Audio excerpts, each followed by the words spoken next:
If you're tired of hearing the same old basic mindset and motivational fluff talk, you've come to the right show. Welcome to Project Me with Tiffany Carter, the podcast, where we dish on everything from managing that crazy brain of yours to manifesting abundance to my straightforward, actionable steps that will make you major money online. Now, I'm not your typical multimillionaire entrepreneur. It takes a small village to keep my anxiety and depression in check. I'm inherently disorganized with an intense obsession with office supplies. Your girl here is a digital marketing content expert who's generated over $200 million in sales. I promise by tuning in twice a week, you will get a much needed refreshing dose of truth, clarity, and cash-making advice. Now let's get to it. You have two choices right now.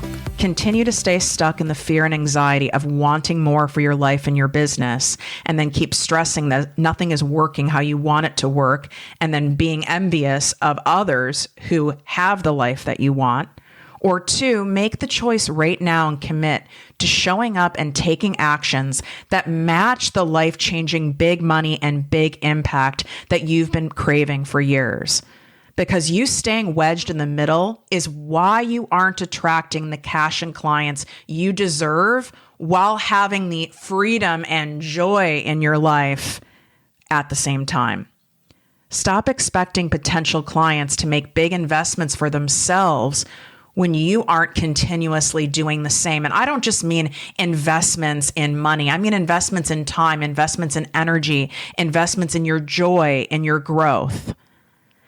This is why I have opened 2 exclusive ways to work with me, because I know that it's time to stop toe dipping and go to that next level. Go for those millions. Thousandaire status, that's nice, but let's go for that millionaire status. That millionaire status is when you can make the most impact, you can make the most influence, you can have the most options and change for your life and the charities you support and the people you support.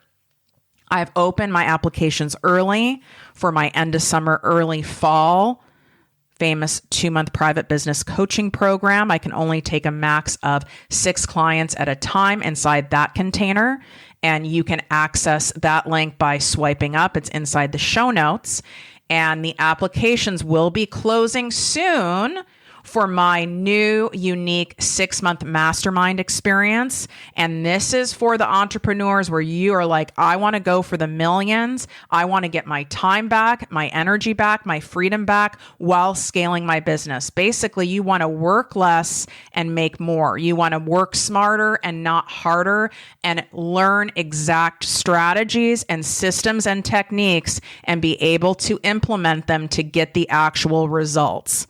And results from years and years to come with what I teach you inside that container, and getting obviously incredible support from me, my ProjectME Dream Team, any special guest experts I bring in, and the 15 people who I'm having in that container for both the end of 2022 and 2023. You get me for 2 years. So that application is also in the show notes. You can swipe up. We're starting around the 3rd week of September. And to get the details, you can go to projectmewithtiffany.com/mastermind. So I know some of you are more into having just private coaching, which is fine. You might be in that season, and that's what you feel will move the needle the fastest in your business. And some of you are like, I need that group support, that group magnitude, that group energy. Then you want to go for that mastermind. Some of you want both. So if you're doing both, which there's several people who are, I will honor the pre-launch pricing of $3,000 off. If you're a prior client of mine or a current client of mine and you are a good fit for the mastermind, I will also honor the pre-launch pricing of $3,000 off. But you're going to want to even pause this episode and go do it right now, because as soon as that container is full, and it's over 70% full right now, I will be closing those applications. It's not like I can just add in more people for that or my private coaching container. Once it's full, it's full. So go take that action. And welcome to Project Me with Tiffany Carter, the podcast and posse. I'm your host, Tiffany, and I think this needs a disclaimer on this episode. You're going to hear some straight up ranting, shit that annoys me, and stuff that you absolutely have to hear if you want to make any real cash in your business. There's so much crap that's being circulated online of people wanting you to buy their stuff. And if you just do this one thing, and you need to embody more feminine energy, and you need to go do this for this many days. And I want to bottom line you because I know it's frustrating you because you feel like you're trying all these things and nothing's working. And you have to own your side too. There's a part of you that's not going to like what me and my guests today are sharing. You're not going to like it. And you might even have resistance to it. And you're more drawn to the fantasy marketing, things that seem easier, things that seem more attractive, things that seem more doable, things that just feel better to you. But you know, if whether you're new to me or you have been a long-time listener, shout out to you guys. You know that my heart is in the space of, I'm going to give it to you straight. You might not like what I have to say, but the intention behind it is you come to me so I can teach you how to make a shit ton of money doing something you love online. And without doing what we're about to talk about today, you're going to have a really hard time. So I brought on one of my private clients who is a high ticket sales coach and a capital raising expert. And when I say high ticket, I would say, let's look at high ticket as, I don't know, maybe $8,000 plus. I would classify as high ticket. And she has been doing this a long time. She uses her S3 framework. She has over $180 million in sales. So we have Keeley Hubbard here today. What is up? I'm so happy to be here, Tiffany. I feel like I'm still starstruck, even though I know I'm a private client, but I love your show. I love sales. So let's do it. So let's talk about why you gravitated to the show, because you and I have a similar personality, and this is going to give people insight on who they're about to hear from. Whether they like it or not, right? I love your show because I feel like you give it to it straight. You say the stuff that people don't want to hear. And that's what a true coach is. And you're not selling some BS, something that you think people want to buy. You're selling them what they really need. And you're telling them what they need to hear. And that resonates with me. That's always been my style.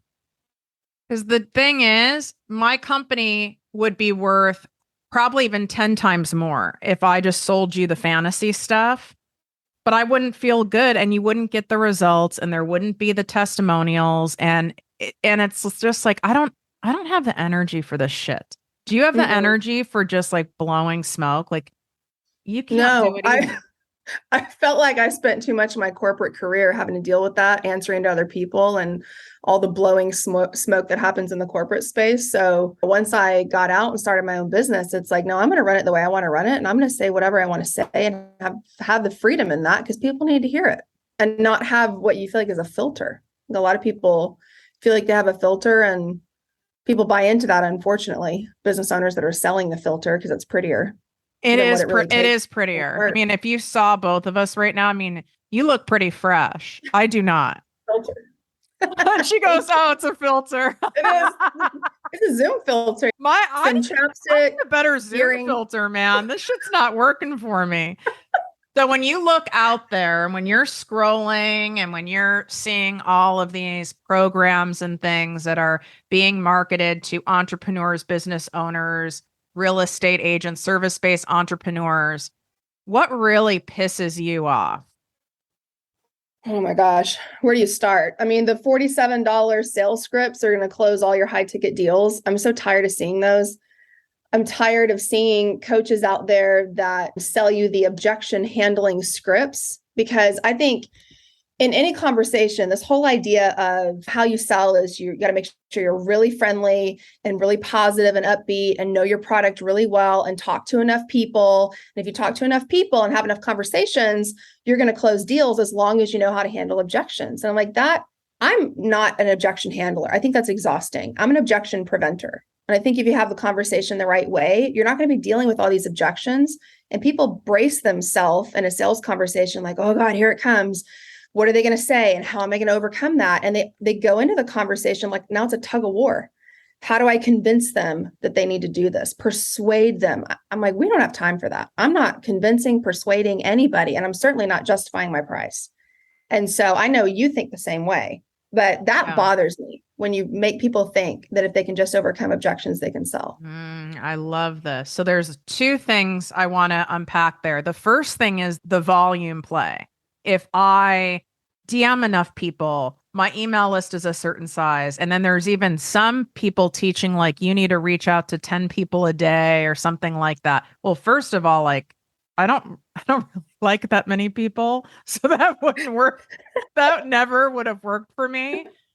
But obviously the volume play does work. It's kind of like those guys who hit on everything. Eventually they're going to get going to get some puss. You know what I'm saying? Yeah. Eventually they're going to get something, but I don't know what it is they're going to get, but they're going to catch something. Right. Yeah. So it does work, but there's a cost, right? The cost is, yeah, you can do it that way, but it sounds exhausting.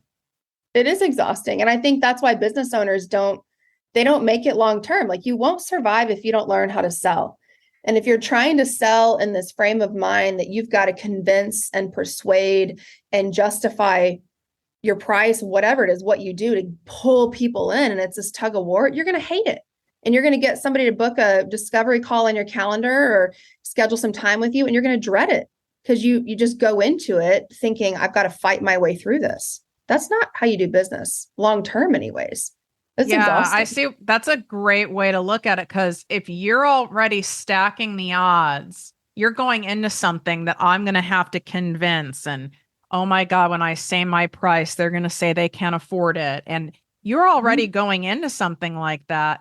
That would be like using dating as an analogy. That'd be like knowing you're going on a date and you're like, ugh, I'm probably not even going to this person, or this is going to be so boring, or this is going to be a waste of my time.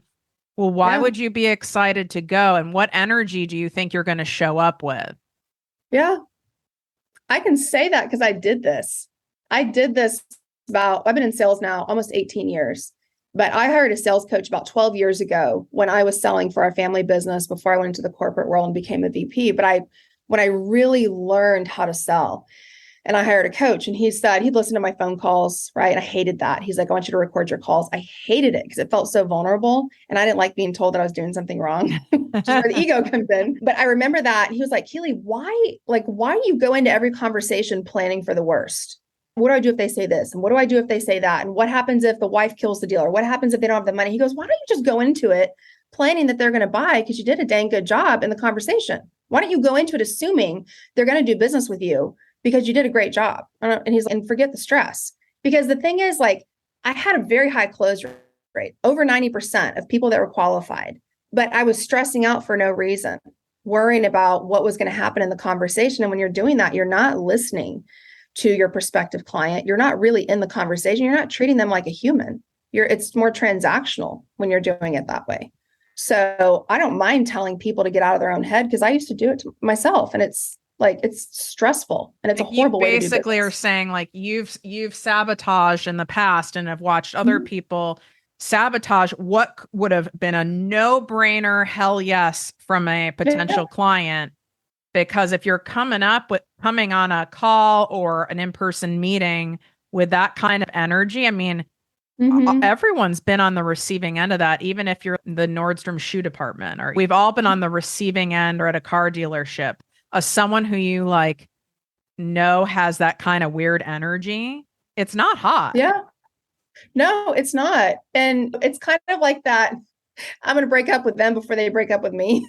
Right. So I would cut things off if I didn't feel like it was going to go in the right direction or they were going to buy it. It was a hard potential client, which for me was the engineer personality type, like super detail oriented.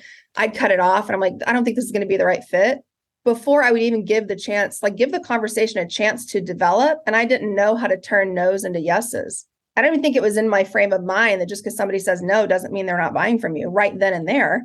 I learned over time. Yeah, because a no, we're hardwired to kind of say no to something new instantly. Like there might not be the word no. It might be like, oh, I don't know if I have the money. I don't know if I have the time. I don't know if this is right for me. Because we're scared. I fucking do it. Mm-hmm. I'm like, I do it all the time. But if we don't work through that with somebody and you're like, oh, this isn't a good fit. So basically you're saying you were cutting it off because at least then you felt like, right, you broke up with them before they broke up with you. Yeah. And I was in control. And realizing after I got a coach, obviously, and got better and that engineer personality type, I realized what was coming and what I had to help them work through. And my go-to kind of one-liner that after it was over, I would say, now that it's over, can I ask you a question? And that's really when the selling begins, is when they think the conversation's over, because now we can have a real heart to heart. Or I would say, can I take off because back then I was called an education counselor. Can I take off my education counselor hat and just talk to you as a friend and just shoot? Like, what is going on? Like, I see your financial situation. You've said a great solution, but you're stuck. And if you keep going down this path, what's going to happen to your family in 10 years? I could have that really direct conversation with them after they thought it was over. I love Instead that. of me cutting it off early, it's like embracing the conflict, because I think that's what sales is. It's learning how to rock the boat, but gently, because you have to work through that conflict. And it's not conflict in a negative way, but it's all the stuff that's going on in their head. Help them work through it to get to a solution if you really are in business to help people. When someone when you're on a call with someone, or whether in person on a call, and they have done legwork, whether they've done an application or they got a referral to you. I mean, they've done some work in order to get on a call with you. And it gets to the point of the call. They want to know about what you have to offer, your program, this and that. And then they say, oh, I didn't think it was going to be that much. I don't know if I can afford that right now. What do you do? I try to narrow it down and figure out, is it really a budget issue? Like, is it truly that they don't have the money or have access to resources, or they don't feel like the price that they're going to be paying is the right amount in comparison to what their problem is? Because I never discuss money with somebody until I understand what their existing problem is costing them in their life by not being able to fix it. Is it 20 grand a year in income? Is it 100 grand? What's the real number? And does it make sense to $10,000, $15,000 to fix a 6-figure problem? So I think before you get to a conversation about money, you have to really understand all sides of what they're dealing with right now and what's not working and what's the cost of doing nothing. And then if they get to that place and they say, well, I don't know if I can afford that right now, I say, okay, well, let's walk through it together. Is this an issue of the money not being available or no resources available to even find it? Or you don't feel like $15,000 is a reasonable amount of money to fix a 6-figure problem? Because you got to figure out which one is it. And if it is usually not, I mean, let's be real. We can all get really creative at finding the money if we know for a fact it's going to make us that money back and then some, or it's going to significantly alleviate a problem we're having. I mean, most anybody would jump through hoops to find that cash. Yeah, absolutely. But I think you have to ask that question for them in their mind to realize, oh, okay, I do have the money, or I do have the resources. And that it just helps them walk through it. Is it worth that? Yes, it's worth the 15 grand if you've got a 6-figure problem, because what's the alternative? And I think where a lot of people get it wrong, that are having conversations with people or talking about money, is that they miss the whole most important piece in the beginning, is talking about the problem, and they jump to the solution too quickly. People make decisions based on emotion. And if you have not understood their compelling reason and what it's costing them financially, emotionally, physically to sit in this problem and not fix it, maybe it's costing them relationships even, then of course, any number that you give them is going to feel big. And there's going to be no sense of urgency to fix it. So I spend most of my time there. And I think it's also part of that is qualifying. Do they even have the problems that I fix? Just because they filled out an application or they want to talk to me doesn't mean that I want to work with them, that I can really help them be successful. So I usually think like a doctor going into it and ask a ton of questions. but I got to The figure it right out. questions get you better answers. Mm-hmm. So let's give people some examples of questions. Like one rule I have is, in general, you do not want to ask yes or no questions. You want to ask open-ended questions so people are actually talking. I mean, what kinds of questions would you need to ask someone to really understand what their issue is, what their specific problem is, how that is impacting their life? I mean, I'm assuming you guys, everyone listening, you have to ask questions to figure out if someone's a right fit for a course, a program, coaching, whatever the hell it is. So what are some examples of questions you use? Well, I always start, you can't jump straight to the what is this costing you emotionally out of the gate, right? So you have to start a little bit higher level. But one of my favorites is, walk me through what's been happening in your life and your business that got you to a place where you're like, I need to reach out and I need some help. Because it's out of the gate implying they're reaching out because they need help and there's a problem, because that's what we're here to talk about. I'm not here to talk about the solution, how to fix it. I need to understand what's really going on. Yeah, and it feels good to people. You might be the only person that they've really been vulnerable with and truly expressed what the problem is. They feel really heard. Mm-hmm. And a lot of times people, what they think the problem is not the real problem. So you have to ask questions to really get to the root of it. And that's where your own expertise comes into play. One of my other ones is always around kind of like the commitment question. And I use a scale of 1 to 10. This is more after I've asked kind of the surface level questions. There's more questions in between. What's happening financially? What's it costing them? But I would just say, Tiff, if from a commitment perspective, on a scale of 1 to 10, where are you at? 1 being, I'll probably be dealing with this problem a year from now. 10 being, I've got to do something to fix this no matter what. And before you answer, just understand that I'm okay with wherever you're at. But I think we need to talk about this first before we go any further. Oh my God. Do you see why she's so good? And you can't see her face, but it is out of genuine sincerity. And I think that is, and I'm not accusing any of you guys of not caring or not being sincere. I think what can happen is, and I've fallen into it too. When my revenue's down, or when I was in corporate and my sales were down and it was an end of a quarter, I go into ego of, oh my God, I got to get this sale. I got to get this happen. Da, da, da. And we go in that space, not because we don't care, but it's just, we get into it. And then we're not going to come across how Keeley just came across. We might say, we kind of almost are like snapping our fingers, like, okay, like, what's it going to be? It's like going on a date and being like, what's your credit score? Do you want kids? Have you been incarcerated? What kind of car do you drive? And how big is your penis? Thank you. You can start to feel like that if you're just going through the motions. Or what I've also found, because I had sales teams of hundreds of people eventually when I climbed my corporate career and the ladder and all that. And my sales teams, what I would find is that if they were feeling desperate or they were having a bad month, right, or even a bad day or a bad week, they would not ask those types of questions because they did not want to know the answer, because they were so desperate for somebody to say yes that they avoided any type of conversation that would rock the boat or potentially mean that somebody was going to say no. Like they were playing it too safe almost. Yeah. Mm-hmm.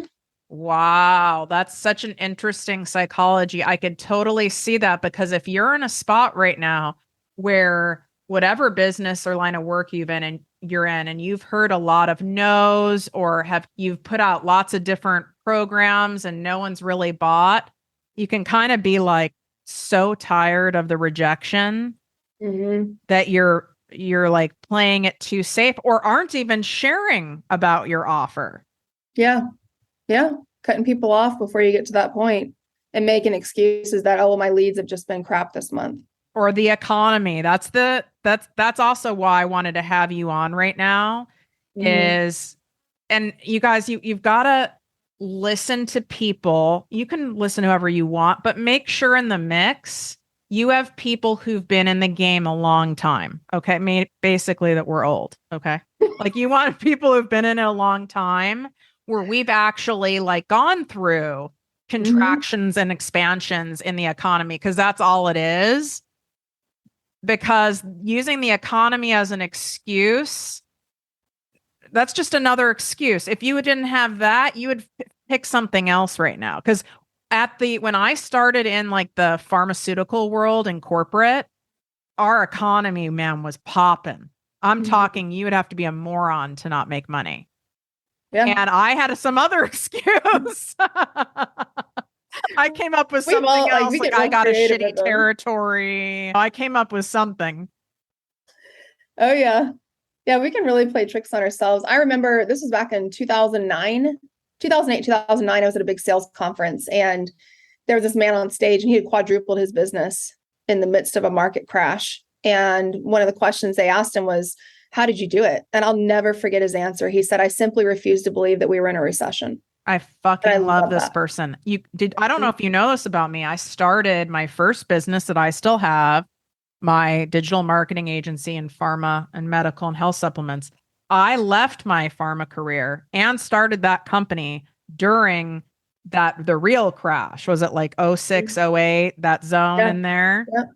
And my townhouse, my luxury townhouse was upside down. I was in a negative AM loan. So my real estate professionals know, because I was an idiot. I mean, I didn't know.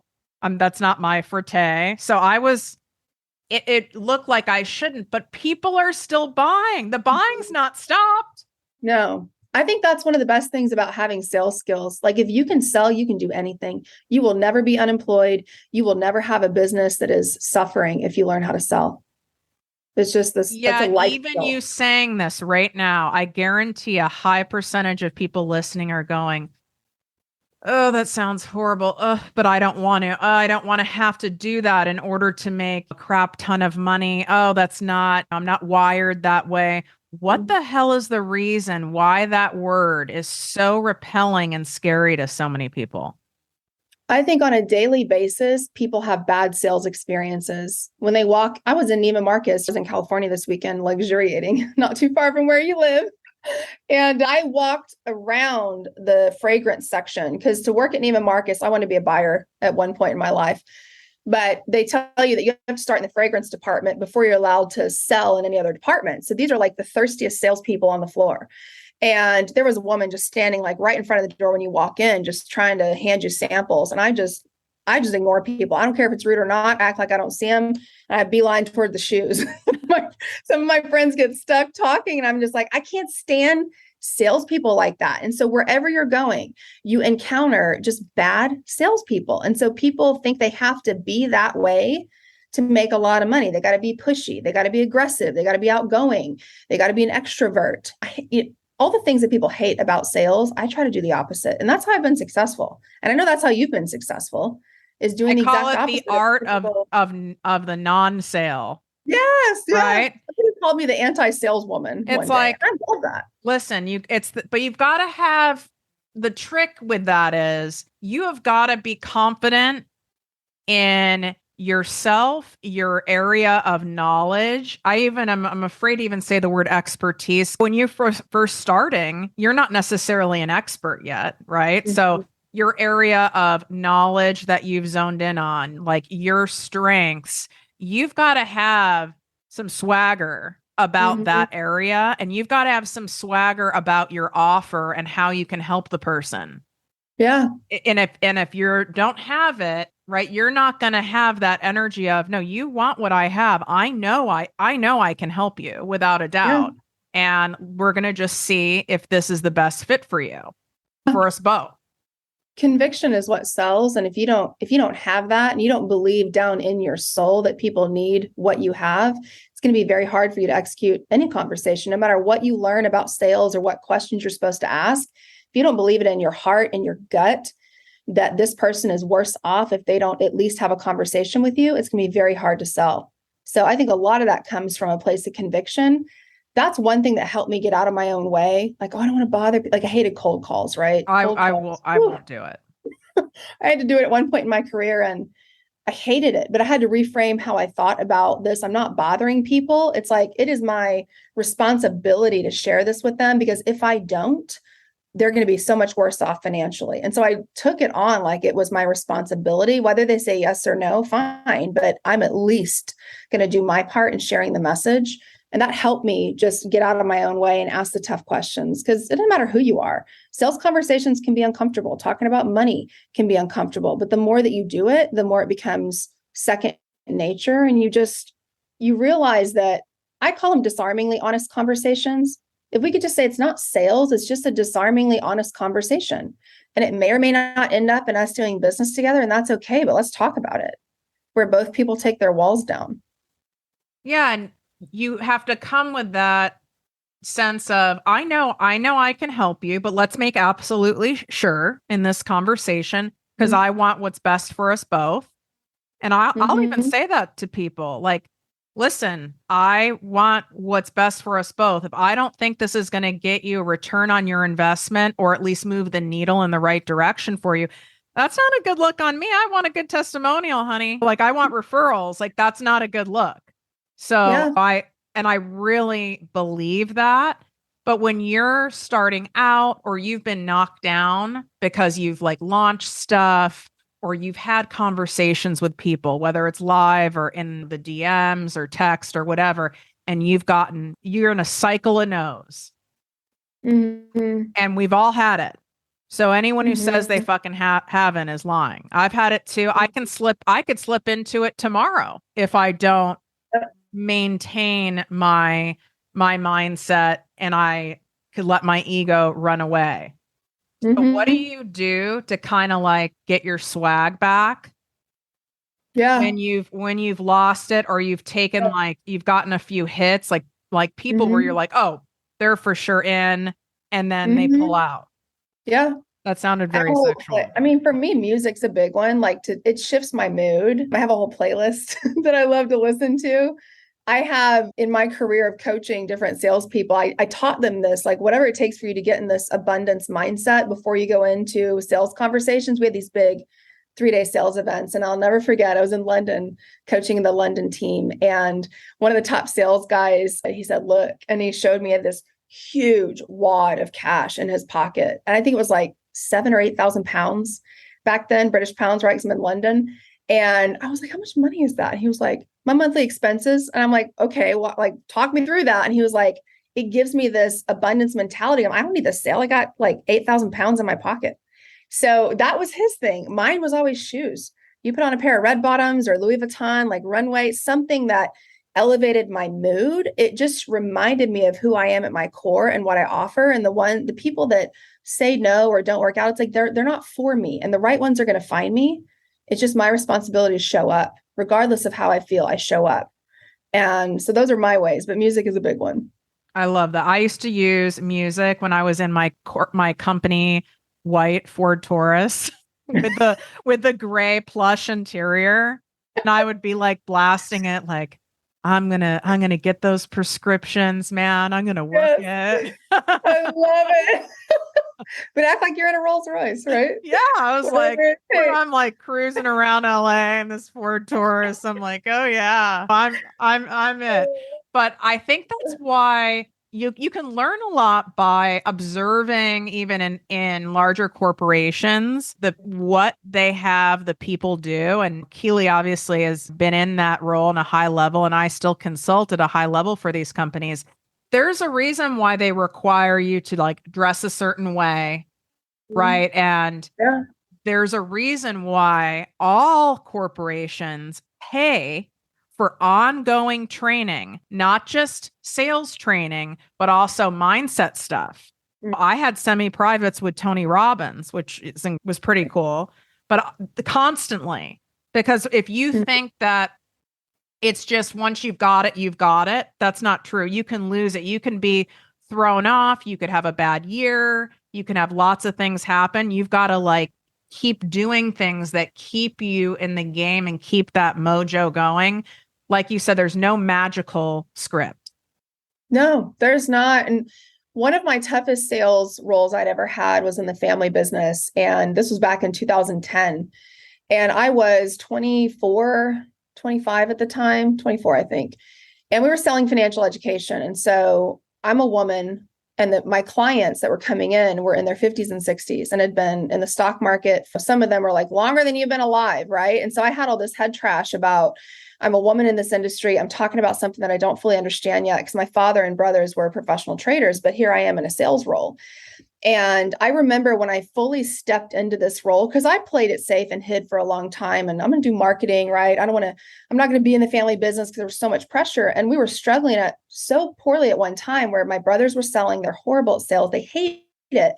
And we had a family meeting and it was kind of like, are we going to throw in the towel or keep this thing going? And my brothers said, you got us out here selling and you've got LeBron James sitting on the bench. And I was like, y'all aren't looking at me, because I felt so anxious about it. And when I fully stepped into that role and realized what was on the line, either the family loses a ton of money or I get it together and make this work, I had to deal with my mind first. And so I remember, like, how would the number one sales rep in the company show up today? What would she do? What phone calls would she make? How would she act? What are the questions she would ask in this conversation? How would she walk into the office on a daily basis? What shoes would she wear? And I just started embodying that. And I went from, in 10 months, where everybody else had 12 months to hit rankings, I went to number 5 in the company in 10 months and the first woman in President's Club. But it was because in my head, I saw it first. And I was like, no, I'm going to be there. But you have to show up every single day as if you're that person, even though you're not there yet. And I think that changes everything. And you were willing to do the work and be humble and willing to learn. And hired a coach. It's not enough for you guys to just do the strategy or use my sales script or Keeley's sales script. That'd be like an actor taking anyone off the street for a starring role in a Spielberg movie, and anyone could just read the words on a page. Yes. That's not gonna work if you do not have that true conviction that I can help someone. But what do we say to people who are new, or maybe it's a new program or a new offering that they're doing where they've not ran it yet? They don't have the testimonials yet. They don't have all the results and the receipts yet from it. How do you show up with that conviction, confidence, and swagger for it when you don't yet have the proof? I think you look at it like a test. I mean, you have to detach yourself from the outcome and just say, I'm rolling this thing out. And if anything, I'm going to get testimonials from it. This is how I launched my first program back in 2020. I was like, I'm going to launch this program and bring a bunch of women in. Worst case scenario, I get testimonials out of it. And I had a $70,000 launch out of it that I didn't even expect, just from that program. And I knew going into it, whether anybody buys from this or not, all I want are testimonials. And it helps me kind of work through the program, work out the kinks. And if you can detach yourself from the outcome and just let it go, you taught me this in my last launch. I had my biggest launch I've ever had. And I remember you asked me on one of our coaching calls, how many people have enrolled? I'm like, I honestly don't know. I'd have to go count. And you were like, I love that, because I wasn't obsessing over it. I just released it. God, bring me the people I'm supposed to work with. And I'm happy with whatever comes my way because I did my part. You guys, that's worth this whole episode right here. That's a multi-million-dollar teaching she just said. And it's so true. I did this in corporate because it wasn't working for me. And this goes for like Instagram views and all. It goes for all that. How many people are on your email list? Anything. How many homes you've sold that year? Whatever your client books are looking like. I was so riddled with anxiety because when you're in that corporate space, as you know, Keeley, I mean, they like post this shit publicly. It's like this is your ranking, right? Like other people. There's no hiding. It's like, and when you're doing the online education, the online coaching space, which by the way, is set to be at $14.2 billion by the end of this year. It is only increasing, and the economy is not even making a dent, an impact, whatever on it. So just wanted to reiterate that fact. I've shared it on my email, but I need to keep saying it so you guys can like let this economy thing go, because people don't stop learning or buying. I don't care what happened. You could be in the Great Recession. People got to make money. And I just would want you to put money towards something that is going to pay off, right? The most expensive thing is buying shit or buying cheap shit that doesn't pay off, where you're trying to like trick or hack your way or avoid your way. This is going for the full thing. Back to my point is that I couldn't look at my numbers anymore because it would make me so riddled with anxiety. I'd be a fucking disaster. It's the same thing with a launch. Not to say I don't want to know. I tell my team, and when I did this by myself, then I would only go look. Like I would say, okay, you can look one time a week, basically. Just so you know where it's at, because you need to know if you need to tweak your messaging or if your energy's off or whatever.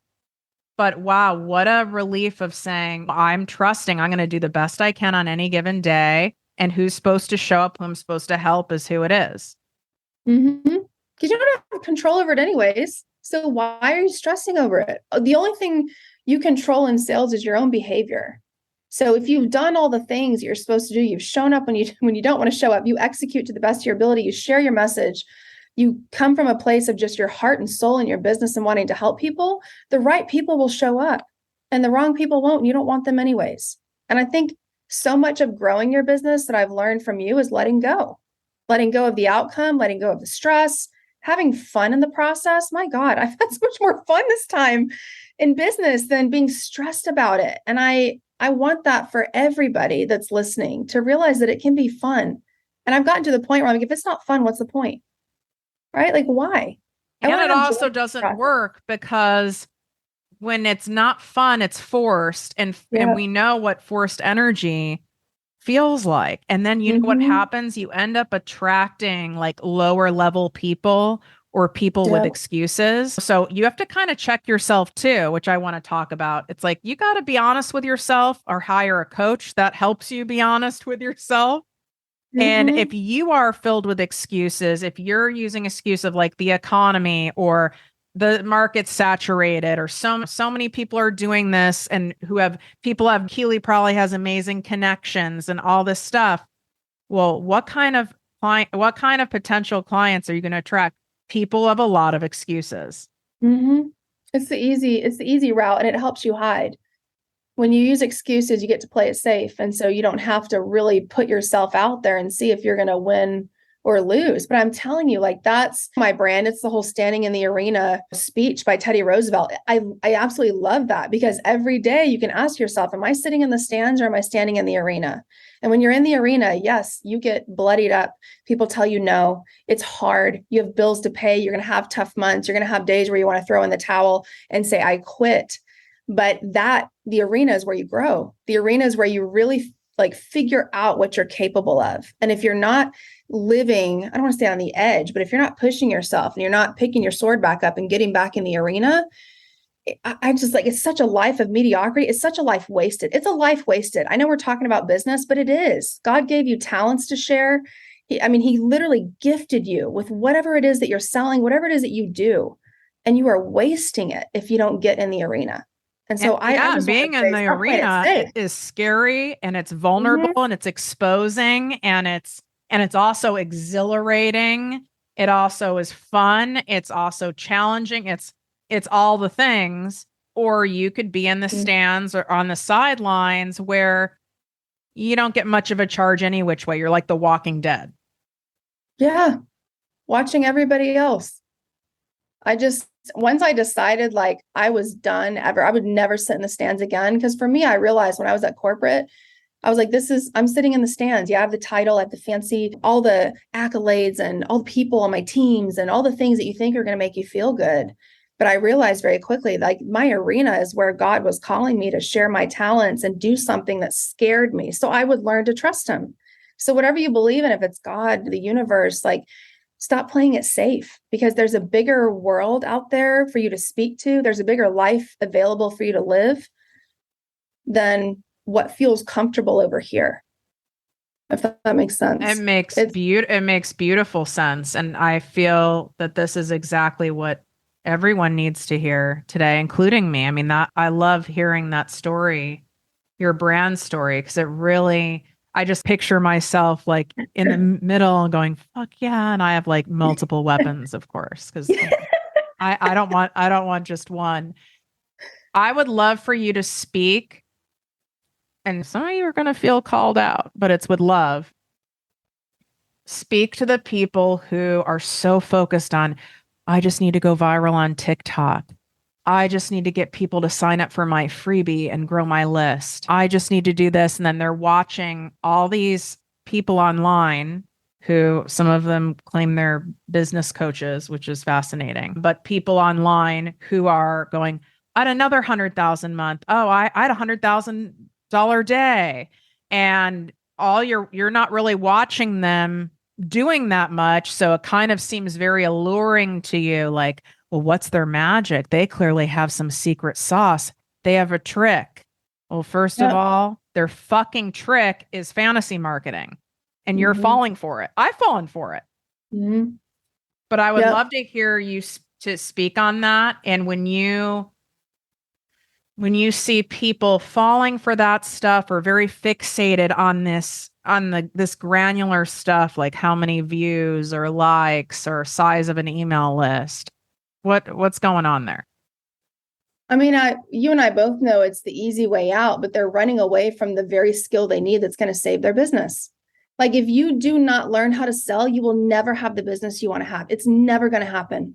It's never going to happen from sending emails. It's never going to happen from going viral on TikTok. Like, you have to learn how to talk to people. You have to learn how to influence. You have to learn how to have sales conversations. That, to me, is a life skill. And it will carry you, whether it's sales conversations with a potential client. If you're starting a podcast, you learn how to influence, you'll write better emails. I deal with this in the business, the other kind of niche market that I have of teaching people how to raise capital for real estate. And there are gurus in that industry that drive me crazy because all they want to talk about is, 52 blog posts and send out emails and build an automated capital raising machine. I'm like, if you build it, they will not show up. Like, you still have to talk. You have to talk to people. And you've got to get past this fear of that conversation. If you have anxiety about a discovery call or somebody filling out an application on your website, it's because you don't know how to sell.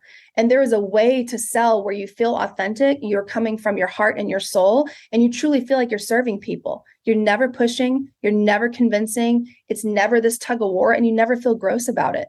But if you keep hiding behind emails and automated systems, you're going to keep shelling out thousands of dollars, buying the magic potion, and you're going to be in the same spot with less money and more frustrated and probably more gray hair and less eyelashes. Yeah. And you'll probably end up quitting because you'll go, this isn't working for me. And Keeley and Tiffany, I'm trying everything and nothing's working.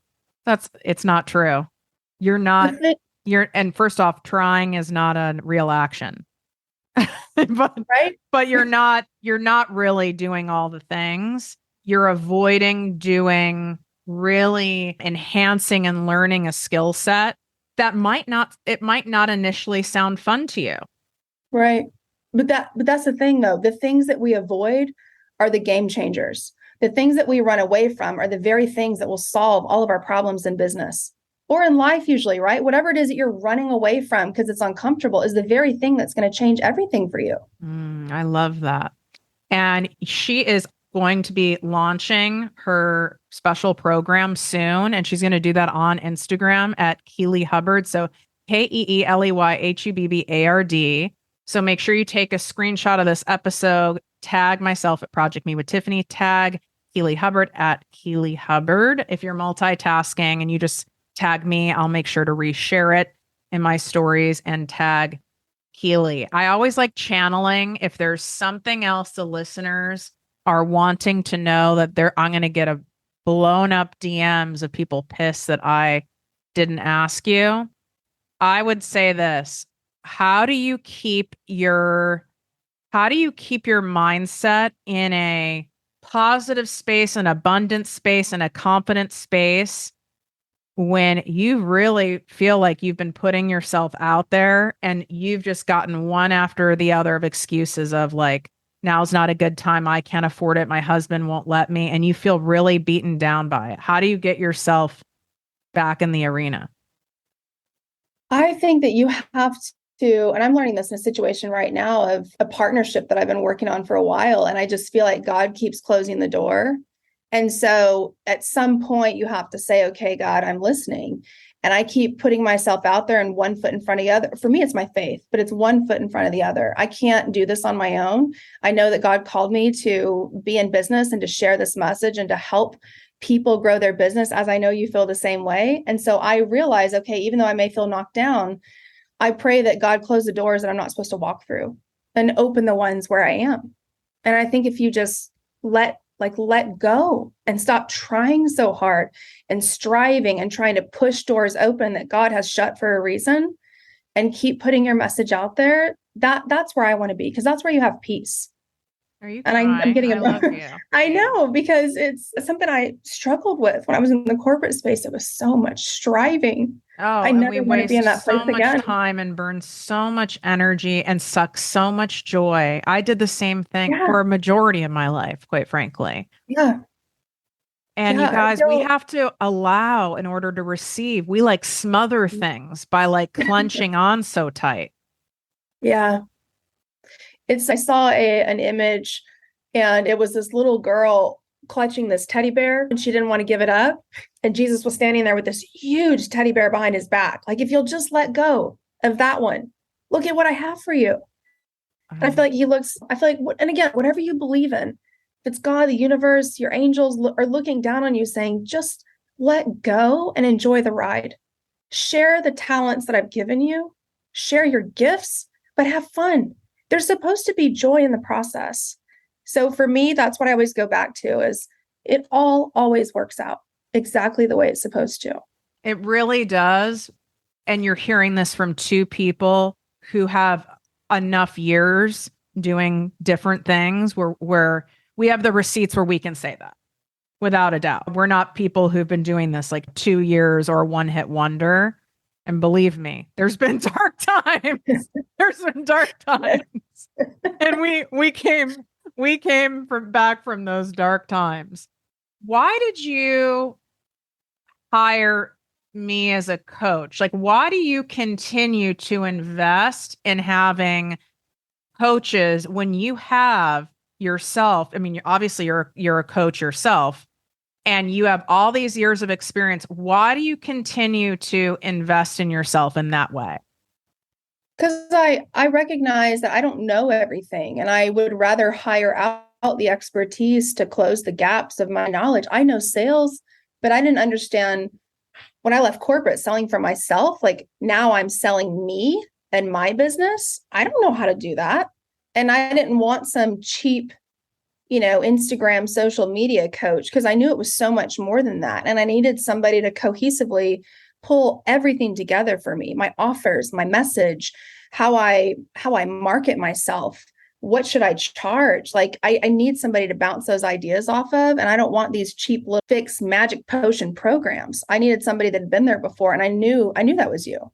I felt it. And it was from listening to your podcast. It was attending a couple of workshops. I'm like, she can help me. She can have eyes on my business and figure it out for me. And I want shortcuts. I don't want to waste time, waste money trying to figure it out on my own. Because I feel like God put those people in your life. God put you in my life. Like, hello, Keeley. Here's your ship. Here's your SOS. Here's your rescue. Jump on board. I'm sending her your way.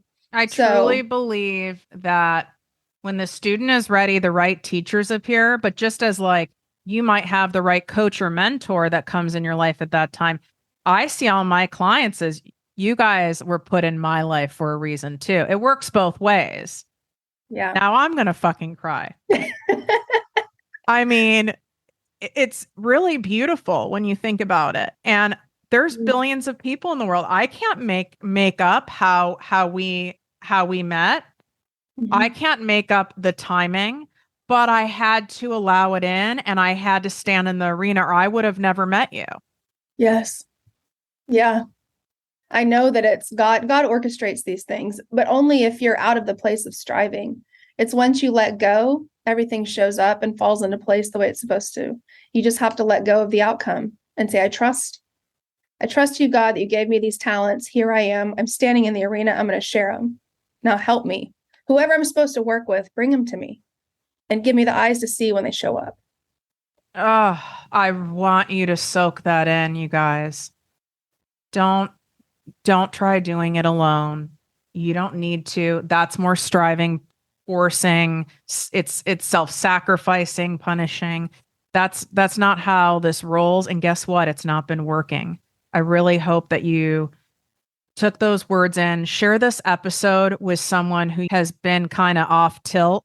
I don't care what level of success they're in, whether they're just starting or they're making tens of millions of dollars. Share this with someone who's kind of been off tilt lately, because this episode alone, without a doubt, I can predict, based on getting between 12 and 17,000 unique downloads per episode, this episode alone is going to cumulatively have a domino effect of making millions of dollars.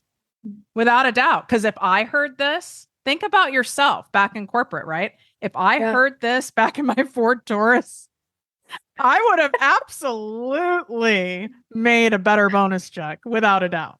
Right.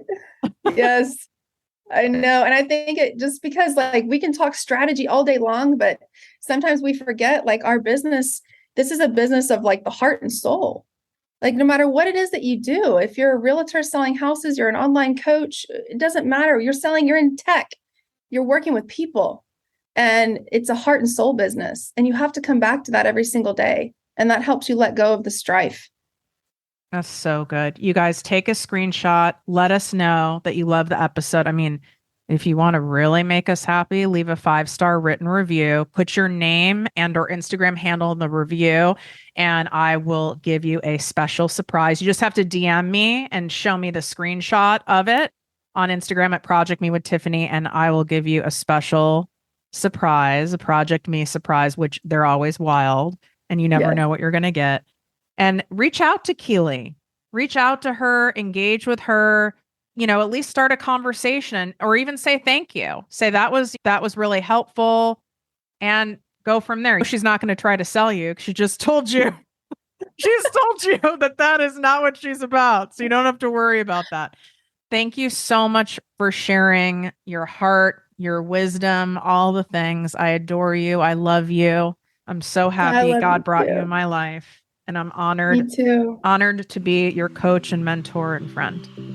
That means everything, Tiff. Thank you so much.